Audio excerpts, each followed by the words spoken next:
I've sometimes seen people compare and contrast, say, free will and determinism, as if the two are in conflict. And I understand that. It seems to make logical sense at first, that, one's ability to freely decide what they're choosing, and or there being a deterministic outcome, that the sum total of all the influences is set. And, that in theory you could know what is going to happen. If you knew everything, which you can't know everything, but if you could, then the sequence of events are going to unwind in a certain way. And so, okay. So some people see that in common. I would say that it's not. I would say that instead the determinism is required for free will. It is a requisite of it. It's not in conflict. And we can think about that by thinking about what is free will. Does free will mean that any given person has no identity, that they have no favorite color, no favorite show, no loved ones, that they will equally enjoy being poked in the eye with a muddy stick or a hot poker, or burned, or their arm severed, as they will like it and love it? No. There is an identity of a person, and there are things that they like more than others, and reasons for that, and so forth. And there are influences from the world, like how bright is it, how cold is it, warm is it, the temperature, the music playing. Like, there's all these other variables and influences that come into it. Someone who's in a rush might run a red light.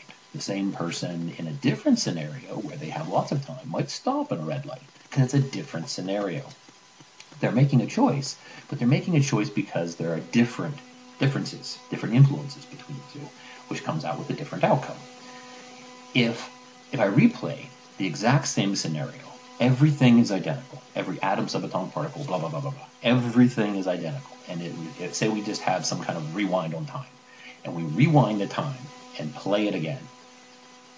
If it keeps happening in a new way, it's random. Every time you go through it, some random new thing happens. I've never met anybody who would think of that as free will.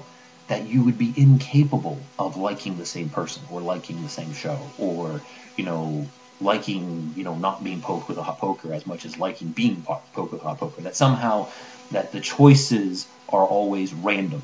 That there's no determinism there at all. Like, I don't know anybody who would think of that as actually free will. They like this idea that they come to the situation and they look, there's the red light, and I'm, how am I running late for work? Do I have plenty of time? There's some old lady in the crosswalk.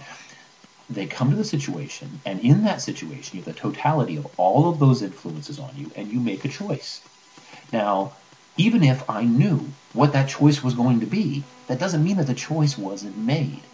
It doesn't, and even if I knew what it was going to be made, doesn't mean that it, wasn't still a choice. Knowing an outcome does not prevent it from being a choice. And if you don't have a determinism, then that just randomness of making choices, that isn't free will. In order to have the free will, in order to be able to say, I like strawberries and I'm going to eat them. I don't want to run over that lady in the crosswalk, so I'm going to stop my car. That's a choice. That's free will, but that's a determinism. There's an influence, and this influence is a deterministic cause and effect on my behavior. It's not guaranteed, because there's millions, billions, trillions, there's an enormous number of influences, and we're all different.